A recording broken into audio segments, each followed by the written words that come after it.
नमस्कार, मैं हूं आपके साथ कुलभूषण राजदेव और आप देख रहे हैं आज की खबर। रुक करते हैं खबरों की ओर।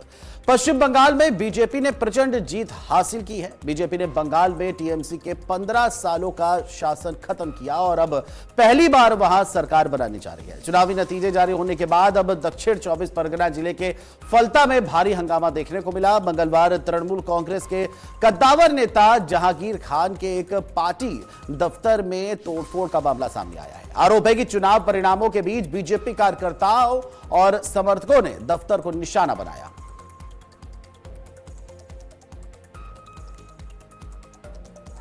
और वहीं टीएमसी कार्यालयों में तोड़फोड़ की घटनाओं को लेकर भाजपा नेता सुकांता मजूमदार ने बयान दिया है कि भाजपा को टीएमसी जैसा नहीं बनना है, बल्कि अपनी अलग पहचान और कार्यशैली बनाए रखनी है। उन्होंने कहा कि पार्टी कार्यकर्ताओं को अनुशासन और लोकतांत्रिक मूल्यों के साथ काम करना चाहिए।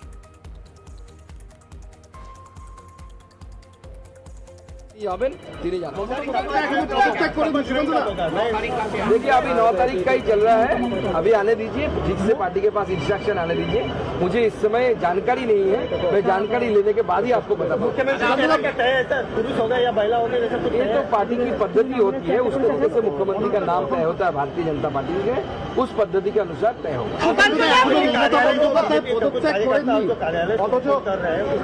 देखिए उसमें हम स्पष्ट रूप से कहना चाहते हैं कि बीजेपी को बीजेपी बने रहना है, टीएमसी नहीं बनना है। टीएमसी को लोगों ने रिजेक्ट किया, इसलिए टीएमसी जैसा आचरण मत करिए। हम जानते हैं आपके ऊपर लगातार अत्याचार हुआ है, 2018 से अत्याचार हुआ है, लेकिन धैर्य धरिए, पुलिस उस पर कार्रवाई करेगी। हम टीएमसी के शूज में अपने पैर नहीं घुसा सकते। रावण रावण रहेगा, हम राम वाले हैं, राम को रावण नहीं बना। धन्यवाद। और वहीं पश्चिम बंगाल विधानसभा चुनाव के नतीजे सामने आने के बाद राजनीतिक पारा चढ़ गया है। राज्य की निवर्तमान मुख्यमंत्री ममता बनर्जी ने हार के बावजूद अपने पद से इस्तीफा देने से साफ तौर पर इनकार कर दिया। उनके इस बयान पर बीजेपी नेता शुभेंदु अधिकारी ने प्रतिक्रिया दी। शुभेंदु अधिकारी ने ममता बनर्जी को भवानीपुर पर करारी शिकस्त दी है और वहीं अब उनके इस्तीफा न देने वाले बयान पर पत्रकारों से बात करते हुए शुभेंदु अधिकारी ने कहा कि संविधान में सब लिखा हुआ है, ज्यादा बोलने की जरूरत नहीं है। दरअसल ममता बनर्जी ने मंगलवार को कोलकाता में एक प्रेस कॉन्फ्रेंस के दौरान कहा कि उनके इस्तीफा देने का सवाल ही नहीं उठता। जब उनसे पूछा गया कि क्या वो राजभवन जाकर गवर्नर को अपना इस्तीफा सौंपेंगी, तो उन्होंने कहा कि वो लोग भवन जाकर इस्तीफा नहीं देंगी।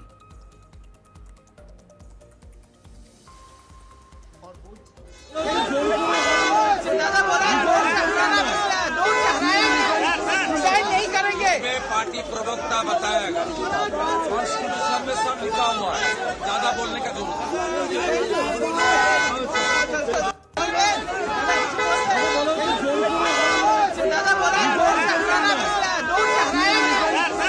नहीं करेंगे। पार्टी प्रवक्ता बताएगा, कॉन्स्टिट्यूशन में सब लिखा हुआ है, ज्यादा बोलने का जरूरत।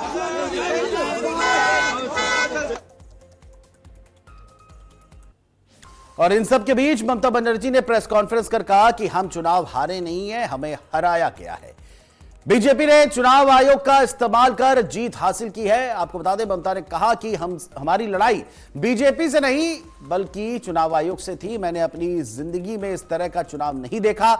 उन्होंने चुनाव आयोग को मुख्य विलन बताया है। एसआईआर से 90 लाख वोट हटाए गए और बीजेपी ने 100 सीटों को लूट की है और उनकी माने तो प्रधानमंत्री मोदी और गृहमंत्री अमित शाह ने मिलकर के हराया है और हर तरह का हथकंडा अपनाकर हराया गया है। इसके साथ ही उनका आरोप यह भी है कि बीजेपी कार्यकर्ताओं ने हमारे कार्यकर्ताओं से मारपीट की। वहीं इस्तीफे के सवाल पर उन्होंने साफ कहा कि मेरा इस्तीफा देने का सवाल ही नहीं है। यह पूछे जाने पर कि क्या वो राजभवन जाएंगी, इस पर ममता ने साफ तौर पर कहा कि मैं लोक भवन जाकर इस्तीफा नहीं दूंगी।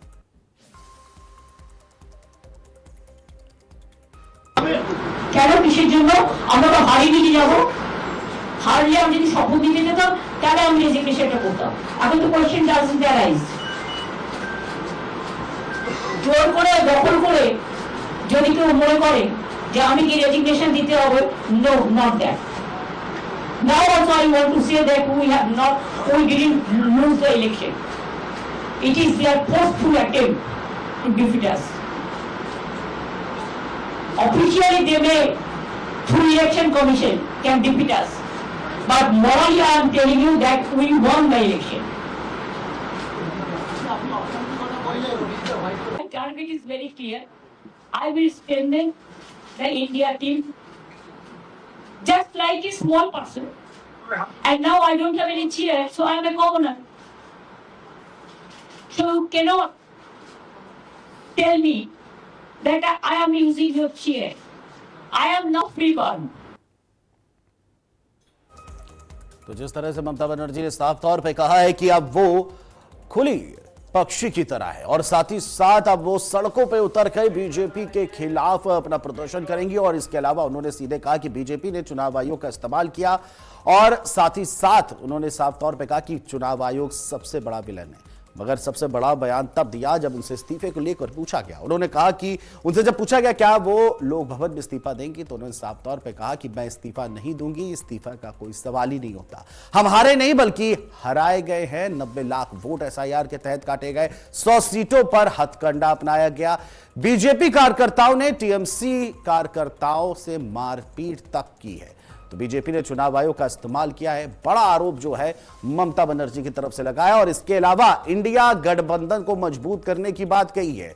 तो बंगाल चुनाव के बाद एक बार फिर ममता बनर्जी का इंडिया गठबंधन की तरफ रुख देखने को मिल रहा है। अब इंडिया गठबंधन में वो शामिल होती हैं या नहीं, ये आगे की बात है, लेकिन सबसे बड़ा सवाल यह है कि उन्होंने इशारा कर दिया है कि इंडिया गठबंधन को बतौर एक small candidate, small party leader के तौर पे अब वो बड़ा बनाएंगी, उसको मजबूत करने का काम करेंगी। तो चुनाव परिणाम के बाद जिस तरह से ममता बनर्जी के तेवर देखने को मिल रहे हैं, बंगाल का सियासी पारा जो है वो अभी थमने का नाम नहीं ले रहा। अब इसमें और तपिश जो है वो देखने को मिलेगी, हाई वोल्टेज सियासी ड्रामा जो है वो अभी बढ़ने को मिलेगा। वहीं उनके बयान पर शुभेंदु अधिकारी ने साफ तौर पे कहा कि ज्यादा बोलने की जरूरत नहीं है, संविधान में सब कुछ लिखा है।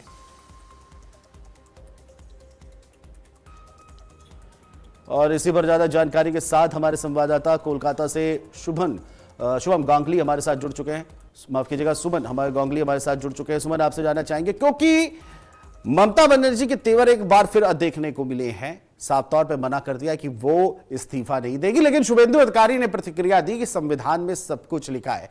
क्या बंगाल में परिणाम आने के बाद अभी सियासी ड्रामा देखना बाकी है? जी सुमन। देखिए, ये सही बात है कि ये शायद बंगाल में पहली बार हो रहा है, शायद बंगाल में नहीं, पूरा भारत में पहली बार हो रहा है कि एक सरकार जो हार गया है, उस सरकार का जो पार्टी का जो हेड था, जो पूर्व मुख्यमंत्री थे, वो बोल रहे हैं कि हम नहीं छोड़ेंगे, हम मुख्यमंत्री है, मुख्यमंत्री रहेंगे। ये वाला चीज शायद बंगाल में पहली बार हो रहा है। और इसके कारण बंगाल में एक चीज जो हो रहा है, जो कॉन्स्टिट्यूशनल जो प्रॉब्लम है, वो कॉन्स्टिट्यूशनल प्रॉब्लम थोड़ा ज्यादा दिखा जा रहा है। इसको लेकर बंगाल में आपको पता होगा कि इसको लेकर बंगाल में एक तो प्रॉब्लम हो रहा है, क्योंकि एक सरकार जो प्रधानमंत्री नरेंद्र मोदी जी ने कहा कि 9 तारीख को बंगाल में नया सरकार बनेंगे, ऐसा भी ठीक है कि बंगाल का कौन मुख्यमंत्री बनेंगे वो भी ठीक है। इसको नजर रखते हुए आज तृणमूल कांग्रेस का सुप्रीमो ये बताई कि मुझको 100 सीट में मुझको ऐसे हराया गया, जोर करके हराया गया, इसलिए मैं राज्यपाल राजभवन में जाके अपना रेजिग्नेशन नहीं दूंगी। इसके कारण बंगाल में कॉन्स्टिट्यूशनल प्रॉब्लम, जो 9 तारीख को बंगाल का नया सरकार बनने जा रहा है, इसका पहले जो मुख्यमंत्री है, जिसको कॉन्स्टिट्यूशनली जिसको रिजाइन देना सही बात है, वो मुख्यमंत्री बोल रहे हैं कि हम नहीं देंगे। इसको लेकर आपने सही बात बोल रहे कि बंगाल में सियासत में एक नया नाटक दिखाई दे रहा है, क्योंकि बंगाल का जो पूर्व मुख्यमंत्री ममता बनर्जी वो कहीं राजी नहीं है। और आपको पता होगा आज का जो फ्रेम आप दिखा रहा है, उस फ्रेम में देखिए ऐसे बहुत लोग हैं जो पूर्व सरकार का मंत्री भी थे, वो लोग एक साथ हाथ जोड़ के बोल रहे हैं कि हम नहीं रिजाइन देंगे। इसका मतलब ममता बनर्जी का कहना है कि उसका जो सरकार, जो 4 तारीख को जो सरकार को जनता ने वोट देकर बंगाल से जो सरकार को रिजेक्ट किया, वो सरकार बंगाल में रहेंगी, ये एक दावा कर रहे हैं ममता बनर्जी। लेकिन सुमन, अगर एक बात कहे तो एक तरफ तो तेवर दिखा रही ममता बनर्जी बीजेपी के खिलाफ, लेकिन दूसरी तरफ तेवर नरम भी पड़े हैं इंडिया खेमे के खिलाफ। क्या आपको लगता है कि इंडिया खेमे की तरफ झुकाव बढ़ाने की एक कोशिश है, क्योंकि अब तो बीजेपी वही कब्जा कर लिया है बंगाल में, तो क्या इंडिया खेमे में वही तवज्जो मिल पाएगा ममता बनर्जी को? देखिए हमको नहीं लग रहा है, क्योंकि देखिए अब आपको पता होगा आज राहुल गांधी जी ने एक ट्वीट किया कि जो ममता बनर्जी की जो बात है उसको बात को ही राहुल गांधी ने सपोर्ट किया कि 100 सीट में बीजेपी ईवीएम हैक करके सरकार बनाए। देखिए एक चीज हमें याद रखना पड़ेगा, सरकार गया लेकिन अभी तृणमूल के हाथ में 29 एमपी है जो इंडिया गठबंधन के लिए महत्वपूर्ण है। इंडिया गठबंधन के लिए लोकसभा और विधानसभा, लोकसभा और राज्यसभा में इंडिया गठबंधन के लिए महत्वपूर्ण है। यह सही बात है कि बंगाल के चुनाव के बाद पूरे भारतवर्ष में तृणमूल पार्टी का शायद और कुछ नहीं रहेंगे, लेकिन जब तक नेक्स्ट लोकसभा चुनाव नहीं आएंगे तब तक के लिए इंडिया गठबंधन के लिए ममता बनर्जी का ये जो 29 एमपी है ये महत्वपूर्ण भूमिका ले सकता है। बंगाल जो लोकसभा में भारतीय जनता पार्टी के खिलाफ इंडिया गठबंधन का जो नेक्स्ट जो इश्यूज आएंगे उस इश्यूज में शायद 29 या 29 एमपी महत्वपूर्ण भूमिका ले पाएंगे। इसलिए राहुल गांधी और इंडिया गठबंधन अभी भी बीजेपी के साथ, बीजेपी के अगेंस्ट जो ममता बनर्जी के ताल में ताल मिल रहा है। ये सही बात है, जब तक ये एमपी रहेंगे तब तक इंडिया गठबंधन में तृणमूल कांग्रेस का जो असर वो ज्यादा रहेंगे। बिल्कुल, इंडिया खेमे में तो कहीं ना कहीं अगर शामिल होना है और मजबूती की बात कही है तो कहीं ना कहीं थोड़ा बहुत नरमी रखनी पड़ेगी ममता बनर्जी को। सुमन, आप हमारे साथ बने रहिएगा, हम आपसे लगातार संपर्क करते रहेंगे, आप हमारे साथ बने रहिएगा।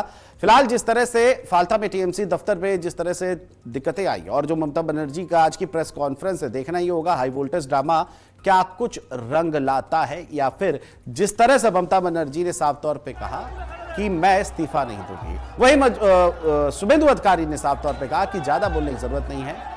और ये आपको बता दें कि पश्चिम बंगाल में बीजेपी ने प्रचंड जीत हासिल की है। बीजेपी ने बंगाल में टीएमसी के 15 सालों का शासन खत्म किया है और अब पहली बार वहां सरकार बनाने जा रही है। चुनावी नतीजे जारी होने के बाद अब दक्षिण 24 परगना जिले के फलता में भारी हंगामा देखने को मिला।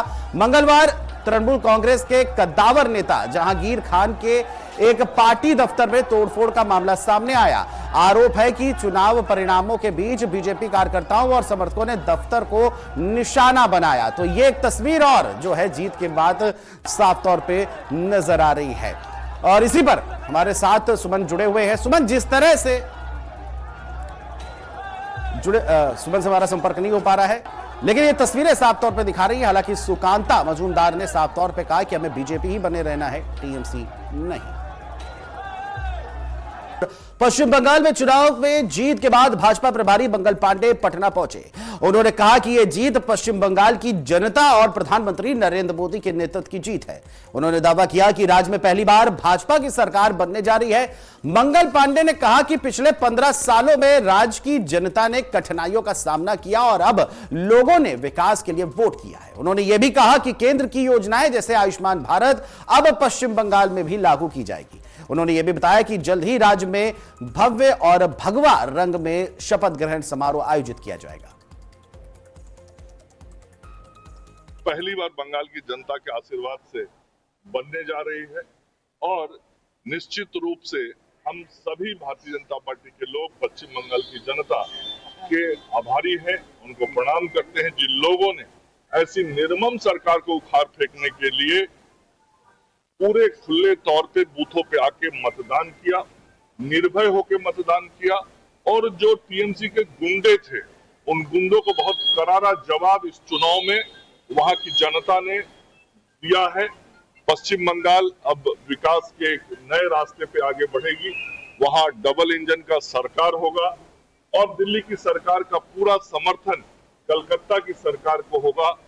और जो शपथ ग्रहण समारोह होगा वह शपथ ग्रहण समारोह भी बहुत ही ऐतिहासिक होगा, भव्य होगा, भगवामय होगा और उस दिन संपूर्ण पश्चिम बंगाल कलकत्ता की सड़कों पे दिखाई पड़ेगा।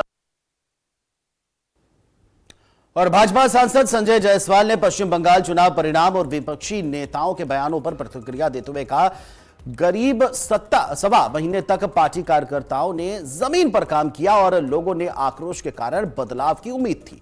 उन्होंने दावा किया कि बूथ स्तर पर गड़बड़ी ना होने और चुनाव आयोग और केंद्रीय बलों की सख्ती के कारण सभी मतदाताओं को वोट डालने का मौका मिला। इसका नतीजा उनके अनुसार यह रहा कि राज्य में ममता बनर्जी की स्थिति कमजोर हुई।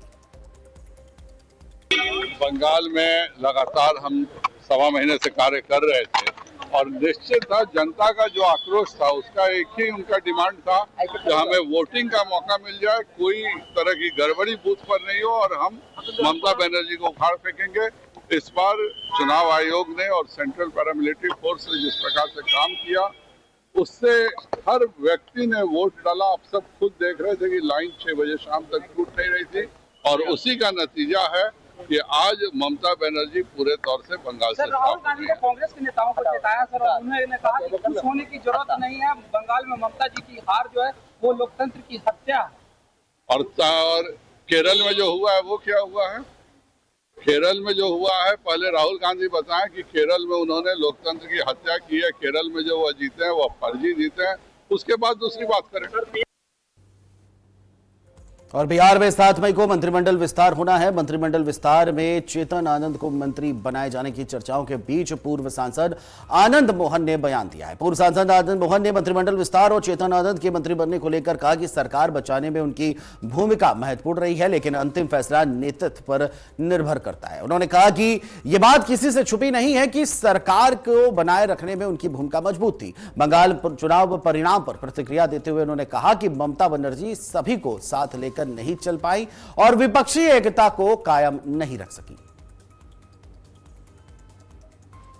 स्वयं उनकी उसके कारण है, बिल्कुल सबों से विपक्षी एकता को उन्होंने कायम नहीं रखा।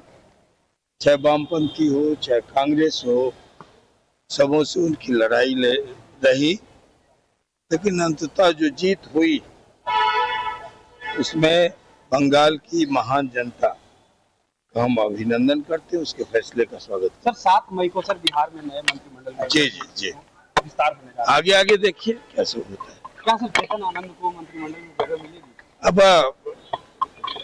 सरकार बचाने में भूमिका थी, जबरदस्त भूमिका थी, ये किसी से छुपी हुई बात नहीं है। बाकी नेतृत्व पर निर्भर करता है वो क्या फैसला लेते हैं।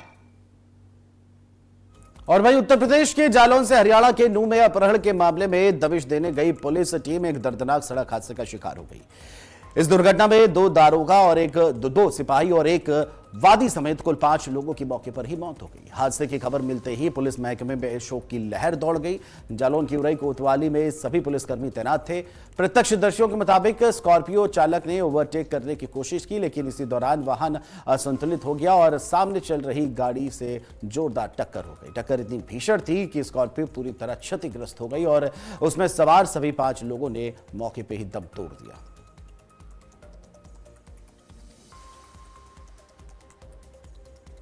और अब खबर कन्नौज से है। 3 दिन से लापता मदरसे की छात्रा बेहोशी की हालत में मिली। छात्रा की मांग में सिंदूर मिला है और पैरों में पायल और बिछिया पहनी मिली है। बता दें कि पड़ोस के युवक के घर से परिजनों ने बंधक छात्रा को कराया है आजाद। बंधक बनाए जाने के दौरान युवक के मोबाइल से छात्रा ने परिजनों को दी थी जानकारी।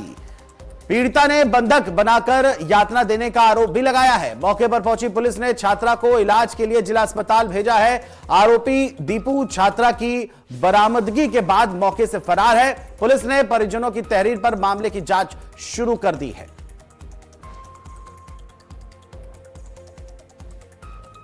मदरसे में पढ़ती थी और कौन से मदरसे में पढ़ती थी? ये कौन का हमालीपुर में फिर क्या हुआ था? और लड़की जब लड़की का हिसाब से बोल रहा हूँ कि वो सामान खरीदने के लिए डालने के लिए दुकान पे वो 8 साढ़े 8 बजे के बीच में, तो एक उनकी पढ़ाने वाली अप्पी थी, उनके वहाँ आया जाया करती थी, तो उनके वहाँ से निकल रही थी, तो इसी ने का दीपू नाम लड़के ने इसको का बहला कर कहा कि तुम्हारी मम्मी जी बुला रहे हैं। कल हमारी मम्मी है नहीं, कल नहीं बुला रही, अभी का आई थी, तो उसके चक्कर में चली गई लड़की। फिर उसने घर बंद का खिड़की बंद, कमाड़ा बंद कर ले और का बंद बना लिया इसको।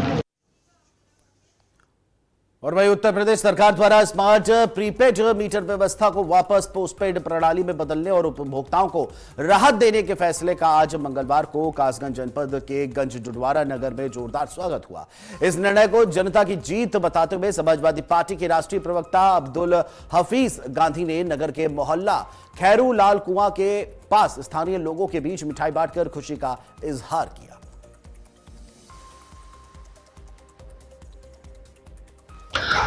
प्रीपेड मीटर को लेकर सरकार ने एक फैसला लिया है कि अब बिजली के सारे मीटर पोस्टपेड किए जाएंगे। पुरानी प्रीपेड व्यवस्था पूरी तरह से समाप्त की जाती है, तो इस फैसले का हम स्वागत करते हैं। इसी सिलसिले में आज हमने मिठाई बांटी है। मैं ये कहना चाहूंगा कि ये जनता के संघर्ष की जीत है। जनता ने जगह जगह धरना प्रदर्शन किए थे। 2027 में चुनाव आने वाला है, तो सरकार ने जनता के दबाव में ये फैसला लिया है, लेकिन फिर भी ये फैसला स्वागत योग्य है क्योंकि ये जनहित में है। इसलिए आज हमने मिठाई बांटकर खुशी का इजहार किया है। ये जो प्रीपेड मीटर को पोस्टपेड मीटर में बदलने का सरकार का जो फैसला है, मैं समझता हूं कि कहीं ना कहीं जनता के हित में है। हम एक मांग और करते हैं कि स्मार्ट मीटर कहीं ना कहीं तेज भाग रहा है, सरकार इसकी जांच कराए और जनता के हित में यदि ये तेज भाग रहा है तो इन मीटर को बदलकर दूसरे मीटर लगाने की कोशिश सरकार करे। और खबरों में अभी के लिए इतना ही। अगर आप मुझसे सोशल मीडिया के जरिए भी जुड़ना चाहते हैं तो नीचे दिए इस सोशल मीडिया हैंडल के तहत आप जुड़ सकते हैं। देश और दुनिया की खबरों के लिए आप देखते रहिए आज की खबर। नमस्कार।